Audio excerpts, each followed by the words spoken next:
And welcome back. This is the fourth part of the Canon IId CLA tutorial. Before moving on with this guy, so the rod that controls the slow speeds, I need to clean and lubricate the escapement. So the escapement has this little cap on top, 2 screws, easy peasy. I've already cleaned it and I've already lubricated all the little rotation points. So just a very small amount of oil on these points, and just the same on the bottom, 1, 2, 3 and 4. And after you apply oil, you work it until all that oil seeps in and lubricates these so-called bearings. All right, let's get the cap back on.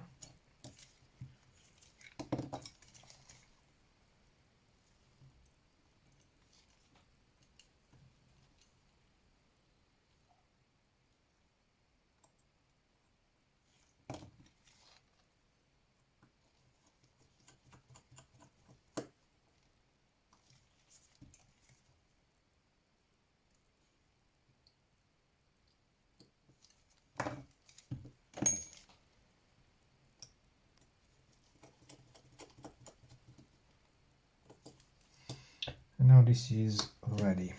Okay, so for this rod, first of all, you have this little control arm or whatever it is, and the little hole goes on top of the little pin of the rod. Next is this. So it's that little bushing or nut. I got this bit from a universal set like this one, and I had to grind down a bit the ends, the tips, so in order for them to be thinner, and now it fits over those little cutouts. And I guess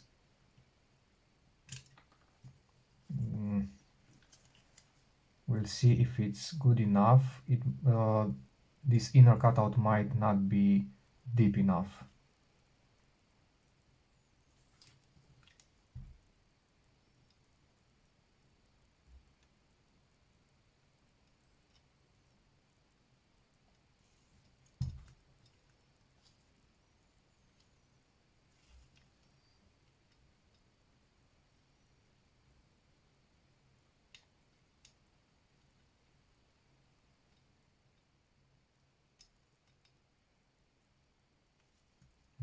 This is fiddly.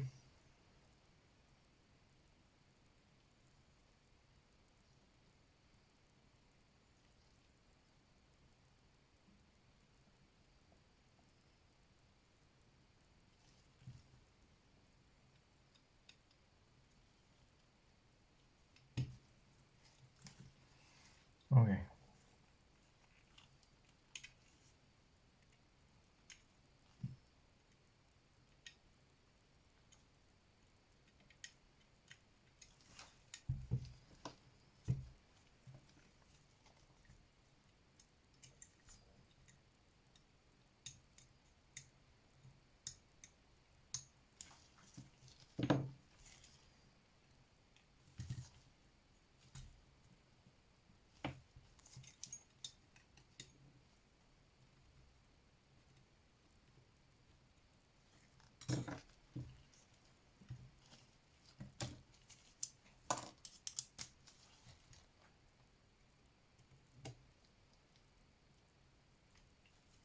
Well, this worked. Good to know. Next, there is this spring, and the U shaped part of the spring goes over the pin, and the other part, this smaller bent part, rests against this bigger black screw.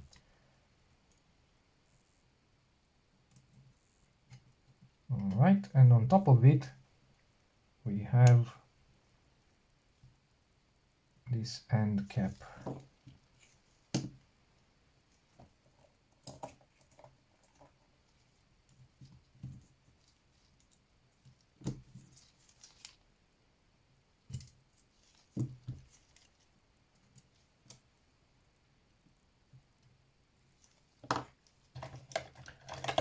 You can use the eraser of a crayon or pencil to simply start it going, and then with a screwdriver you can tighten it.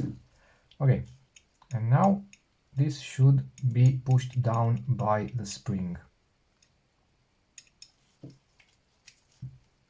And now I can replace the slow speed escapement. This cam has also a pin. The pin goes inside that fork. So something like this. And now I need to use two of those three. So this bigger one goes here. No, first of all, the little one goes here. All right.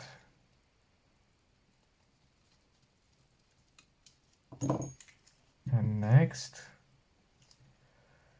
I need to get this one back, like so, and now the two longer screws.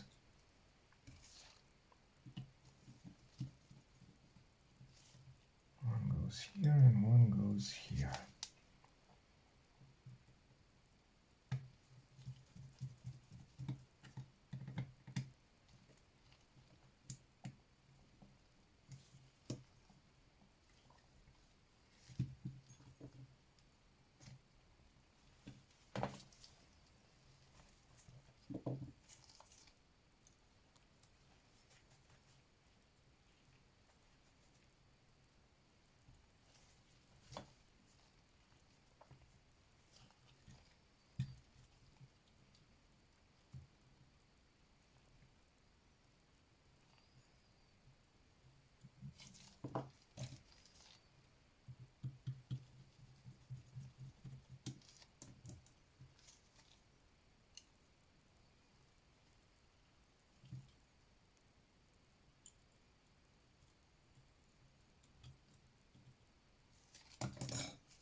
And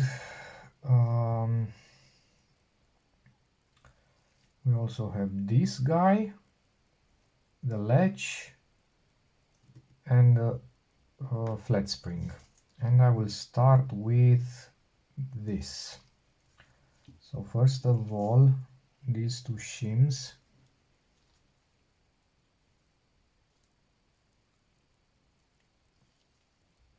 that go over the shaft, and then when the shutter is released,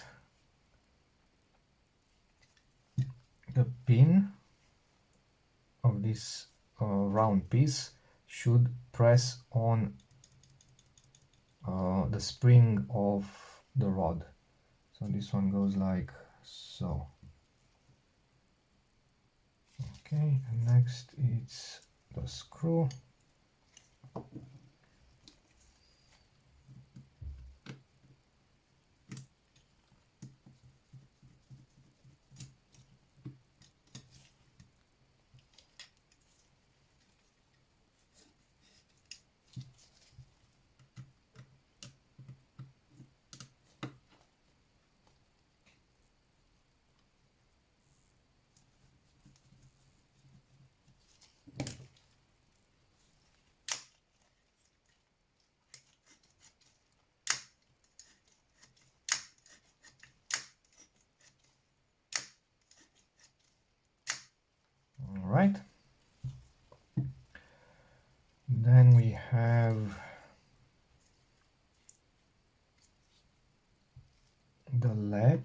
that goes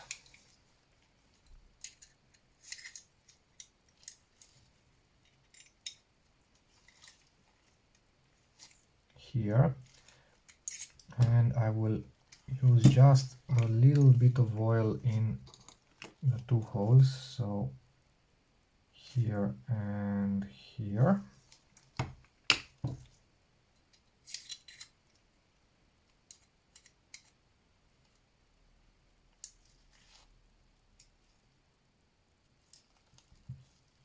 Okay, this is the spring.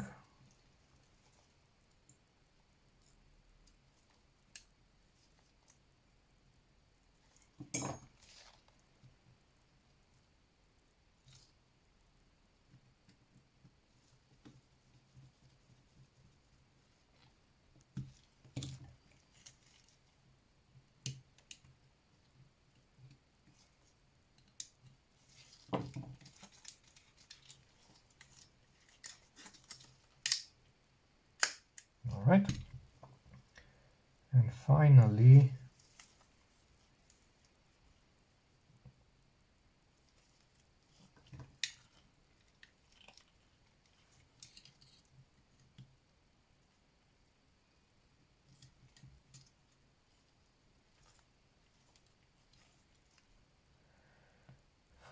the spring,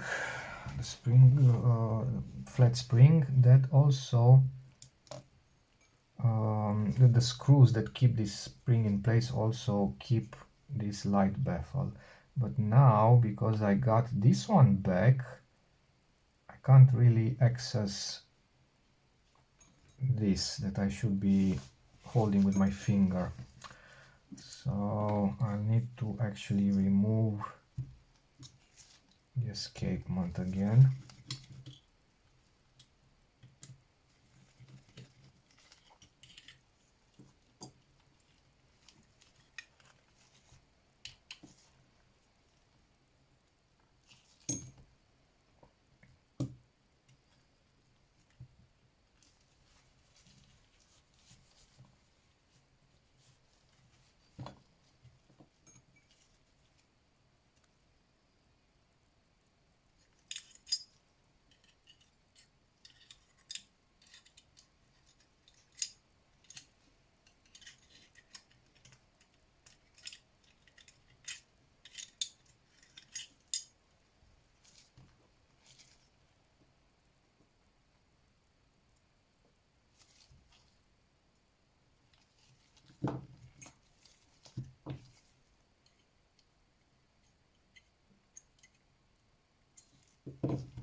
And now I need to make sure that this light baffle doesn't rub against any of the rollers. So you can have rubbing here between the light shield and the first curtain roller, or rubbing here against the end of the light baffle and the lower roller of the for the ribbon of the first roller.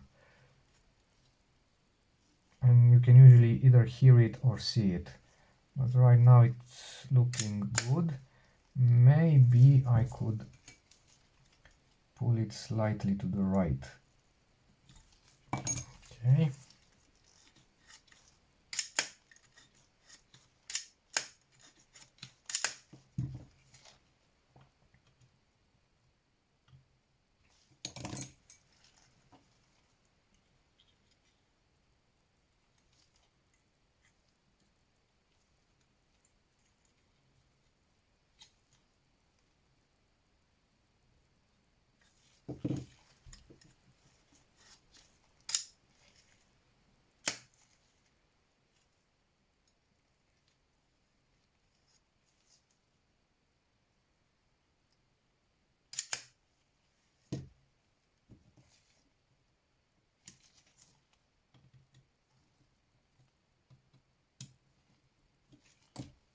Okay, now I can get this one back.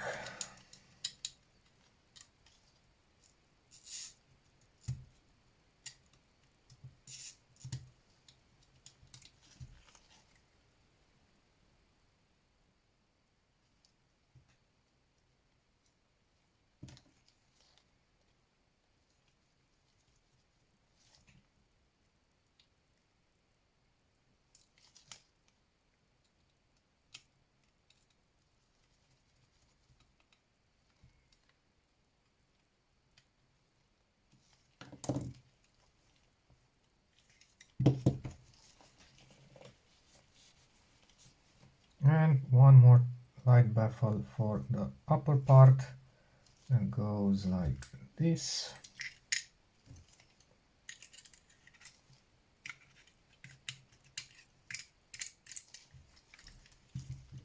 Okay, same procedure. The bracket must have this hook part, or the T part, pointing towards the front of the camera. It's the part that this rangefinder arm rests against when it's pushed all the way back. So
all right, these bits will be next, but we're going to take a short break because I'm going to make a separate video trying to describe the biggest difference between this design, which is pretty much identical with the original Barnack design, and the design used by the Soviets, mainly the modification or the so-called improvement that they came with, which is actually not an improvement. It could have been, but it's not. And why the Soviet cameras are so difficult, if not impossible, to adjust correctly without some tricky modifications. So I will be back in 2 seconds. And we're back. And looky here, a Polaroid, actually an Instax, popped up. This one is from a test roll with a Leica, if I remember correctly. Anyway, all right, so now that I've got that other video out of the picture, we can move further with the Canon. So next step would be to actually get back this shutter speed dial or control dial.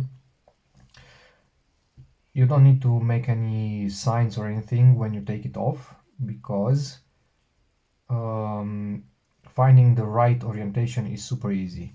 The camera needs to be wound, so cock the shutter, and after that you need to place the 3 or 4, depending on model. If it has a top speed of 500 of a second of a top speed, or a top speed of 1000 of a second.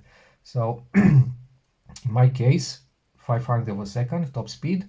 So the 3 close holes must be aligned towards the bottom of the camera, or the back of the camera. So like this. Get it on, and then you just align the hole in the disc with the hole in the shaft, and that is the correct position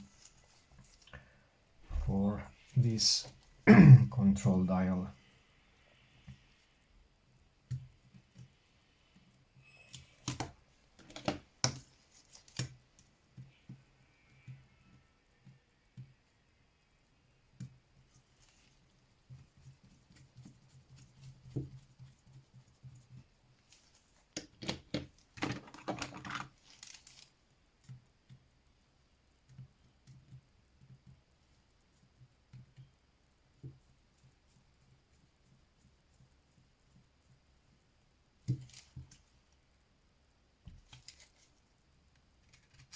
All right. Next is this. You can put it any way you want. The spring and the screw on top.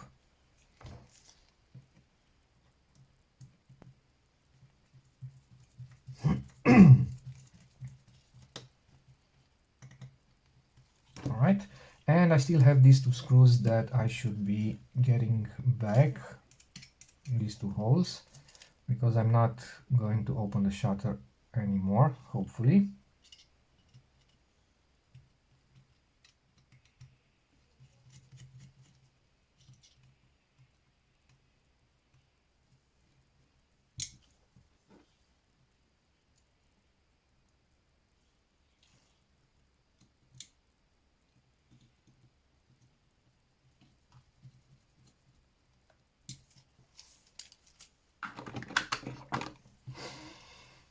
All right. And right now the camera is ready to have the shutter speeds adjusted.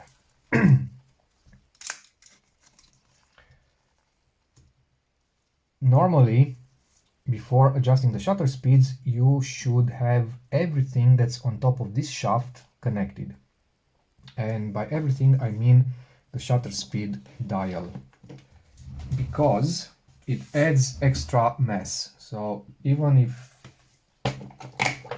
one might be inclined to believe it's nothing, actually the extra weight of this dial will mean there's more mass to be spinned, and therefore this extra mass can actually interfere with the speed, so it will lower the speed of travel of the curtain. All right, now the second hole, the first hole is the B setting. So next hole is the 25th setting, and I'm just going to put it back like it's oriented when the camera is assembled. That means towards the left of the camera. It doesn't really matter, you can put it any way you want for this procedure, but it's easier to read if it's pointing towards the correct direction.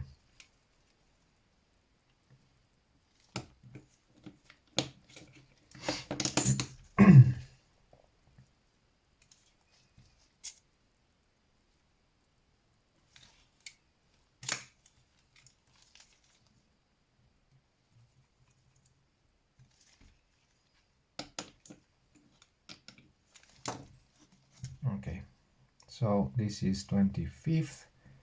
That means this is B. This is 40th, 60th, 100, 200. Right now, at 200th of a second, I already have shutter capping, so the second curtain is moving much faster than the first one, but that I already knew because on B, the second curtain is super fast compared to the first one. Okay, so right now we can go back a bit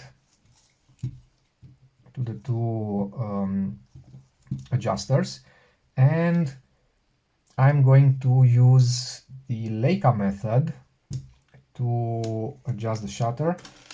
There are no official figures, so I don't think anybody can say what the original factory settings were, meaning what's the correct curtain travel time. Curtain travel time means the time each curtain needs to go from this point to this point. And to be more correct, from this edge, from the right edge of the film gate to the left edge of the film gate. As far as I can tell, Leicas, Barnack Leicas, use something like 20 milliseconds or thereabouts, maybe 22, maybe 18, depending, but roughly 20 milliseconds. The Soviet cameras have a much longer speed, so something like 25 milliseconds. I don't really know why, but that's what I found. I will assume this being a clone or copy will use pretty much the same specs as the Leica in general, so that's why I'm going to use that method. Now the method implies that you have an eccentric here that you can adjust to fine-tune the 500th of a second mark or speed, but it's more than that. Let me see how I can explain it.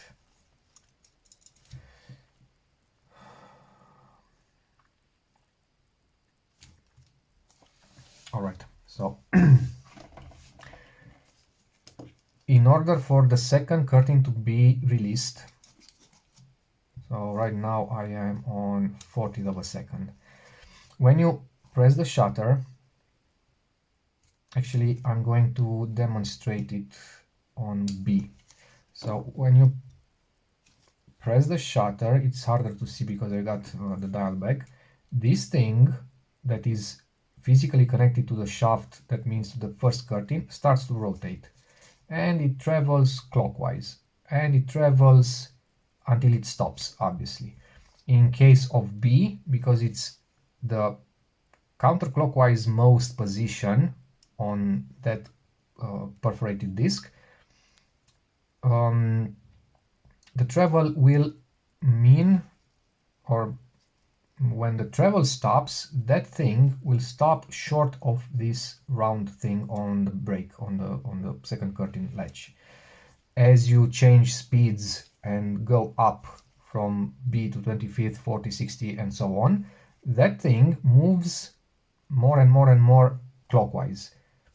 But the overall movement or arc of circle that it can travel is the same. So it's the same number of degrees of a circle.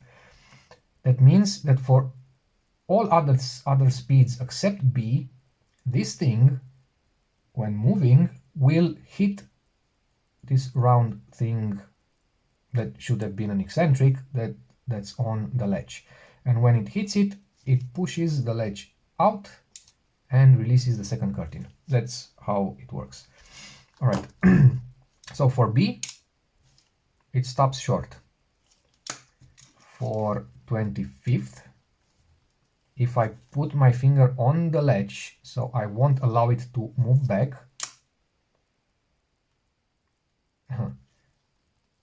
it had enough power to actually push it back.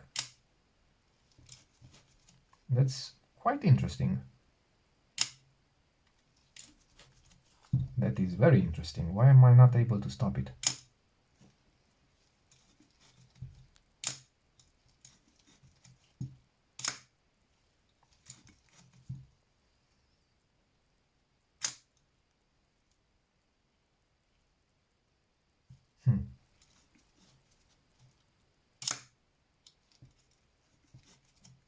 Anyway, that's what it does. It hits that round thing and pushes the ledge out, and I can demonstrate it even better by selecting a different speed, let's say 60, and when I wind the camera, it goes the other way around, so it moves counterclockwise, and this is what it does. It pushes the ledge out. All right. That means the triggering point for any given speed except bulb is the tip of this round part. So the point where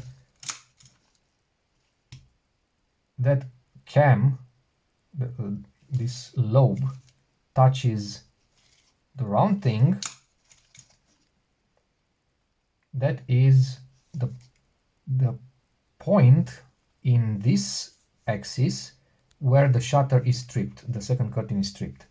By moving this left or right, you can delay for left or make it release sooner if you move it towards the right. If, let's say, the shutter speed for 500th of a second reads 300 of a second, so the shutter speed is too long, then you need to move this. If you were able to move it in this case, you would need to move it towards the right of the camera. By doing that, it will trip faster, so the shutter speed is decreased. But when you do that, that new position is fixed, and that will affect all other speeds. All right, so that's the tricky part. You don't just adjust 500th of a second, you adjust 500th and everything that's longer than that. For the cameras that have also 1000th of a second, there is a second eccentric that is even higher up, so it's raised even more. And in order for this lobe to actually hit that, since there's a height difference, the hole in this disc for 1000th of a second doesn't go all the way down. So the little pin of the lobe will only engage slightly in the hole, but will not allow the entire shutter speed selector to go down. So basically it raises the lobe, and therefore the lobe can hit the 1000th of a second eccentric. And when it does that, obviously that is also adjustable, but that's the only speed that can be adjusted independently, because it's the only speed that uses that eccentric. So you have one eccentric for 1000th of a second and one eccentric for everything else. All right, this is the complicated intro. Okay, so the Leica method says that in order to make sure that there is no tension in the curtains, you need to wind the shutter, release all tension, wind the shutter, and then release the camera, keep it released, and then add tension to the first curtain until it totally clears the film gate, and then slowly release it. And that makes it stay in its, I don't know how to say this. So the curtain is wrapped around the roller, but there is no tension in the spring. And I'll do the same for the second curtain. Okay, it got all the way to the other side, and now I can release it. But obviously, you can see that there's a little floppiness in the ribbons. So this is pretty much the zero tension position.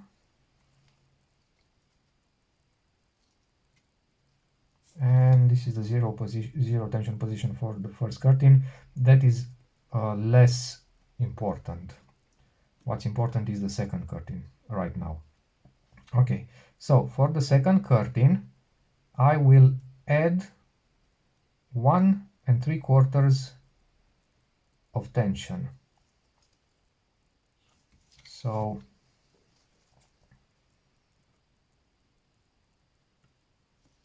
that is 1 half 3/4.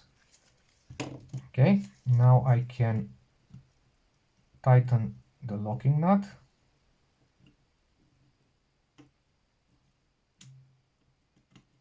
Well, that wasn't tight enough, was it? This system is actually worse than the one on the Soviet cameras. That one, for some reason, seems to work pretty conveniently. Okay, so zero tension here. 1 half 3/4. They probably had some kind of tool that allowed them to keep the center steady, and just like on the shaft of a screwdriver, they would also have a little finger thing with 2 prongs that would engage the 2 slots, and you could use it to tighten the locking nut. I don't have such a tool, so I will just need to make sure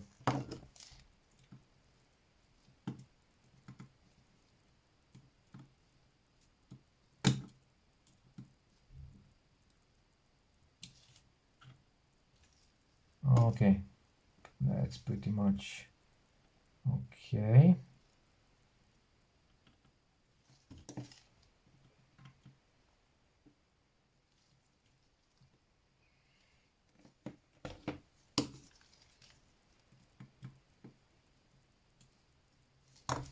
Okay, so now I have the tension set for the second curtain. The Leica manual says that once you have adjusted the second curtain for 1 3/4 of a turn, that's it. You no longer touch the second curtain adjustment. Everything afterwards is done by means of the first curtain adjuster and the eccentric that this camera is lacking. And it also says that in general there is a ratio of about 1 to 4. So 1 turn on the second curtain requires 4 turns on the first curtain. That means I should have 6 full turns on the first curtain. I'm not going to use 6 full turns, I'm going to use 4, because why not? I can always use more afterwards. So let's assume this is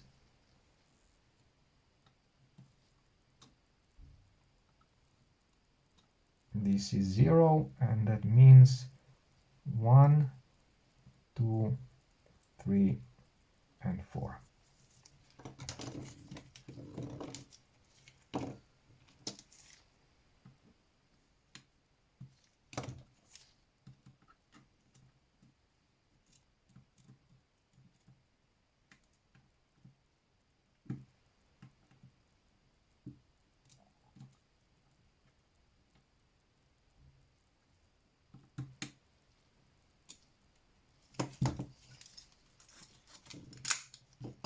All right, once you've got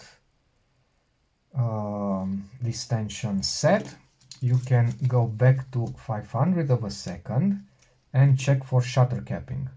Shutter capping, in case of shutter capping, if you release the camera and you look through the film gate at the light source, you will see that the left side of the frame, so this one, is dark, is either dark or completely black.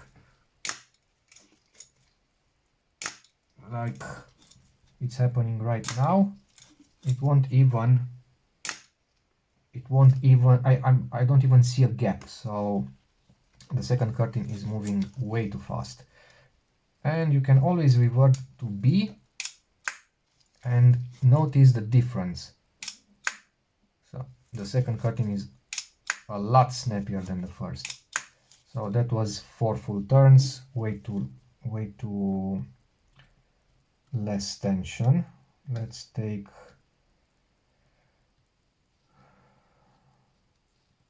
two more in this case, because I feel only one would have been not enough.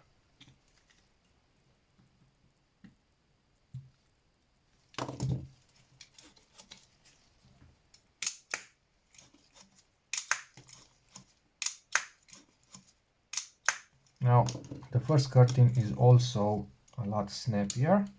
Go back to 500, and when I release I only see a little bit of light here, so 6 is not enough. On the Leicas they say do not exceed 8, so I still have a bit to go.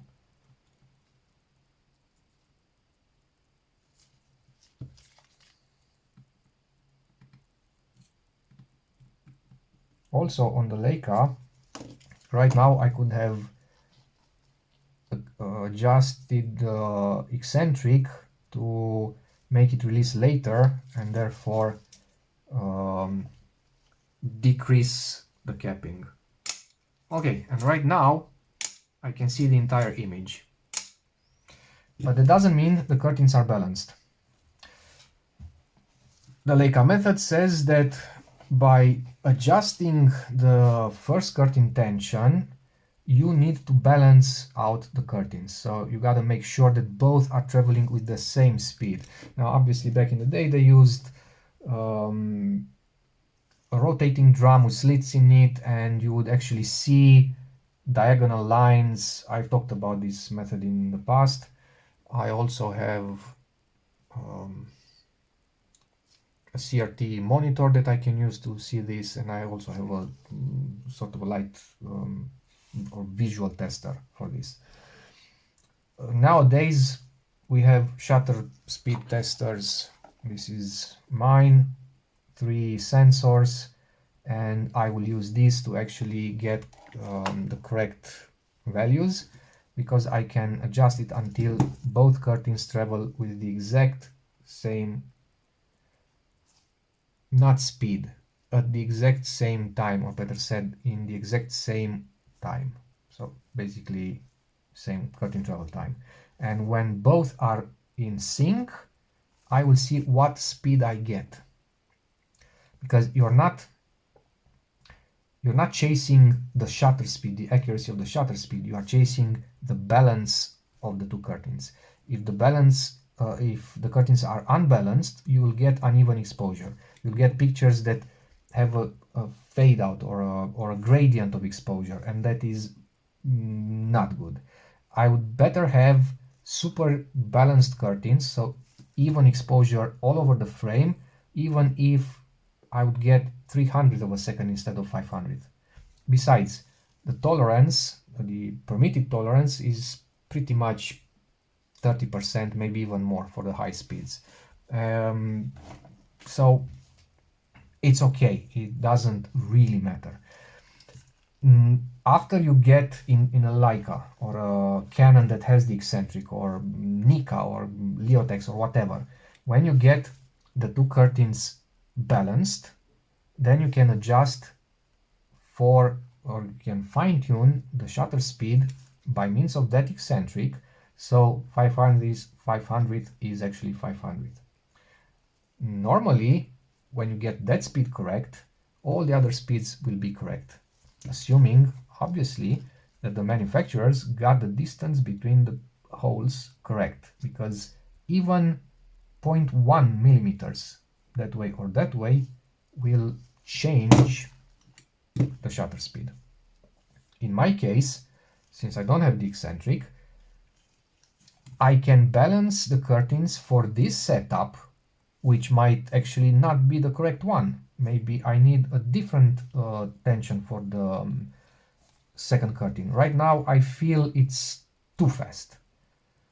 So if I get them balanced by only adjusting the first curtain, and I see that I get 1/700 instead of 1/500, then I will need to decrease the tension in both curtains while keeping them balanced.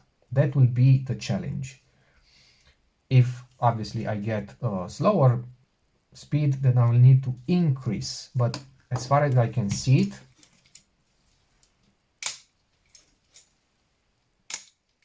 now as far as I can see it, it's actually too fast.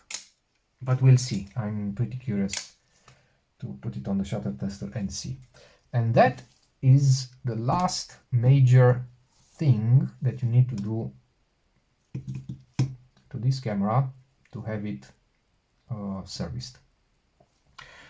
This will be the end of the series because it's kind of pointless. It's not going to be the end. I will have another shorter part that will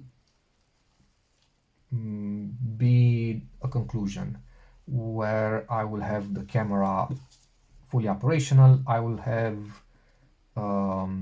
the test roll already shot and developed and checked, and I don't know, give you my conclusions about this whole affair. So just to touch up on the last two things that also need to be checked, I will get this back. Okay. And I will talk about the working distance very briefly. So the working distance is the distance between the lens mount, okay, and the actual film plane. How do you measure it? You set the camera on B, you open the shutter. Obviously you will have the pressure plate in here, and I at least will also have this dummy piece of film, okay, and I will measure with a depth caliper the distance between the lens mount and the film in 5 different points. Top right, top left, bottom right, and center. Okay, and normally it should read 28.80 millimeters. The allowed error is pretty much 0.02 millimeters. Leica says, if I remember correctly, plus 0.015 and minus 0.02, I think, or the other way around, I don't really remember. But if you aim for 28.8 and you get a margin of 0.02, you are fine. That is the correct working distance. If the distance is different, your lens will not focus correctly. It will focus, but the image won't be sharp, or won't be as sharp as it can be. So that's one aspect. In the Soviet cameras, when I do this test, I get the body shell back, all the screws back, so the camera is in its functional state, if you could say, because when you are tightening the screws, it will pull on the body shell, or better said, the shutter crate with its obvious film rails on the back will move in respect to the body shell, and the lens mount sits on the body shell, so you need to have everything back together. So in the Soviet cameras, I like to double the springs. So this is the spring, one of the springs of the pressure plate. This one is seems quite active, so it has a pronounced bend in it. That means it will put more pressure on the pressure plate. In the Soviet cameras, many times they are a lot less pronounced, so the force is weaker, and therefore the pressure plate could move down when the measuring pin of the caliper pushes against it.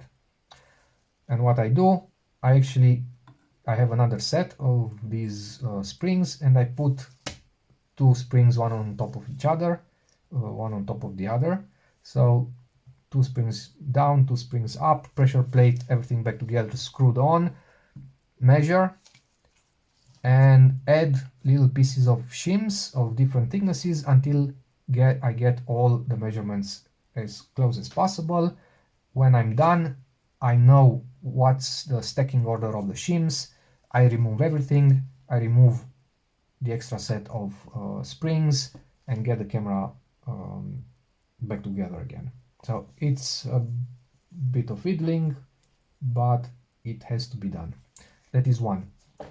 The other thing that you need to adjust is the rangefinder. This is basic knowledge by now. You have this thing, which is a shallow prism. You need to rotate it left or right until the vertical image is aligned, and then with a very fine screwdriver you go through this hole. There's a screw there, and you adjust that screw until you get the horizontal alignment correctly. And that's pretty much it. This focus follower is round, so it's like in Leica. That means you don't need to adjust for close focusing. It should be linear, and it should be okay if you get infinity correct. And that's pretty much it. There's also the adjustment of the slow speeds, and that's quite tricky. I mean, it requires a bit of patience, but in essence, this is the piece that goes like that, and this is like a half helicoid. Depending on how you rotate this helicoid inside, it will engage more or less this rod. The more it engages the rod, the longer the speed is. The less it engages, the shorter the speed is. So you basically need to fine-tune the position of this thing in relation to this, which has the markings on top, until you get the correct speeds. Now, if you look at the speeds, you can see it goes from 25th downwards, 8, 4, 2, 1, and T. I prefer to adjust for T, T meaning that the shutter remains open until you switch to another speed and then it closes. So I adjust for T, then I check on 1 second. If 1 second, because 1 second is easy to measure, you can measure it against even against your phone maybe. So if this one is incorrect, I will make small adjustments until it is correct, then go back to T and see if it still works, because it might not work anymore. It might be something like 1 and something seconds. And the idea is that you need to find the balance between these two and these two, because eighth of a second must certainly be longer than 25th, and 25th must be shorter than a very long speed, if that makes sense. So it's a balancing act, left or right or left or right, until you get it correct. That concludes this episode that is probably longer than the others. I will see you next time with the conclusions. Thank you for watching. Goodbye.